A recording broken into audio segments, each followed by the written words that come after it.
amount of solute मैंने आपको समझाया था, smaller in amount can be dissolved in solution at a given temperature means,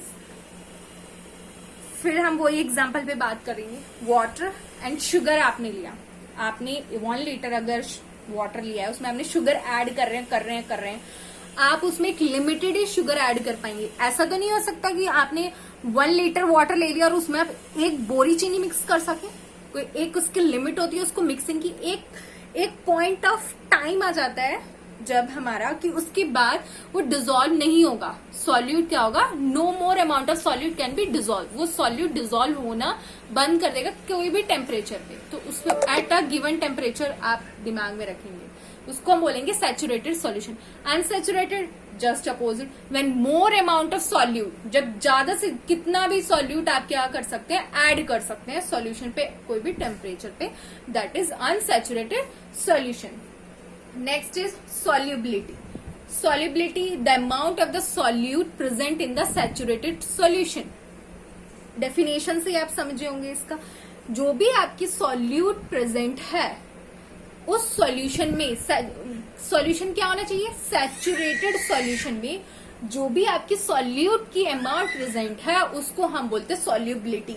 तो किसी भी सॉल्यूशन को आप बोलते हैं कि इसकी सॉल्युबिलिटी कम है, इसकी ज्यादा है. किससे आप डिस्क्राइब करेंगे, जब उसमें सॉल्यूट ज्यादा से ज्यादा डिसॉल्व हो पा रहा है तो अच्छी सॉल्युबिलिटी है, ज्यादा सॉल्युबिलिटी है. सॉल्यूट डिसॉल्व नहीं हो पा रहा तो वो क्या है, उसकी सॉल्युबिलिटी कम है. हम ऐसे डिफाइन करते हैं.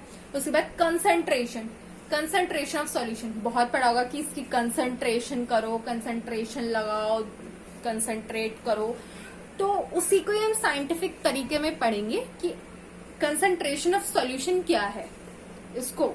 तो अमाउंट ऑफ सॉल्यूट नीचे क्या है, अमाउंट ऑफ सॉल्वेंट, और नीचे हम अमाउंट ऑफ सॉल्यूशन भी ले सकते हैं. तो कंसंट्रेशन ये न्यूमेरिकल आएंगे, उसमें आपने डायरेक्ट फॉर्मूला अप्लाइड करेंगे. अब इसके 2 मेथड है, mass by mass percentage, second is mass by volume percentage. Mass by mass से आपको समझना चाहिए कि मास सॉल्यूट का भी आप मास लेंगे और सॉल्यूशन का भी मास लेंगे. एंड मास बाय वॉल्यूम से आपको समझ आएगा सॉल्यूट का तो आपको मास लेना है लेकिन वॉल्यूम लेनी पड़ेगी आपको सॉल्यूशन की. तो इन दोनों मेथड आपके न्यूमेरिकल में यूज होंगे एज इट इज. बस आपको ये फॉर्मूले पुट ऑन करने हैं और उसमें वैल्यू रखनी है and that's it. Next topic is suspension. नाम से ही हमें पता चलता है सस्पेंड, जिसमें पार्टिकल क्या होंगे, सेटल डाउन नहीं होंगे, सस्पेंडेड फॉर्म में रहेंगे. Suspension is a heterogeneous mixture है. हमने जब इस होमोजीनियस और हेट्रोजीनियस की दोनों की डिफरेंशिएशन पढ़ी थी तो उसमें हेट्रोजीनियस हमने पढ़ा था कि जो उसके पार्टिकल होते हैं वो सेटल डाउन नहीं होते. तो सस्पेंशन भी उसी की फॉर्म में आ गया कि वो हेट्रोजीनियस मिक्सचर है in which solute particle do not dissolve but remain suspended through out.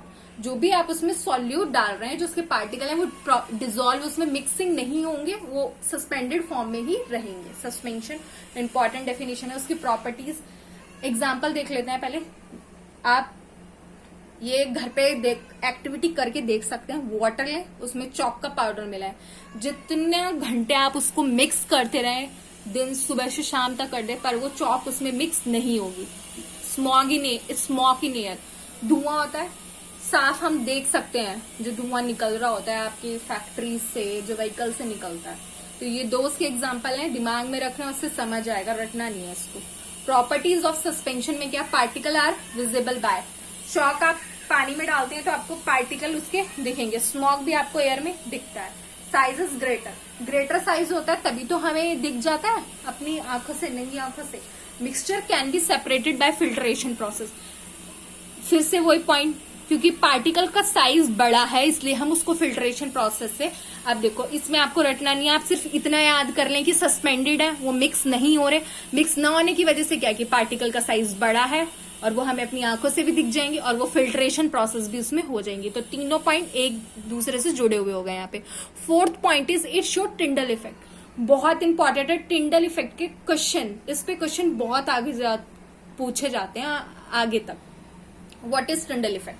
Tyndall effect में क्या है, आप अपने को भी एक एम्प्टी डार्क रूम में अगर एक छोटा सा ही अगर आप बॉक्स रखें और उसमें छोटा सा होल कर दें तो उसमें रेज आती हुई आपको ऐसे दूर दूर तक फैली हुई दिखाई देंगी इस छोटे से होल से. तो ये होता है Tyndall effect. Colloidal particle can easily scatter, क्यों, और वो उस बॉक्स में एयर और डस्ट के पार्टिकल जो है वो उसका colloidal as a colloidal particle उसका रोल करेंगे, can be easily scattered a beam of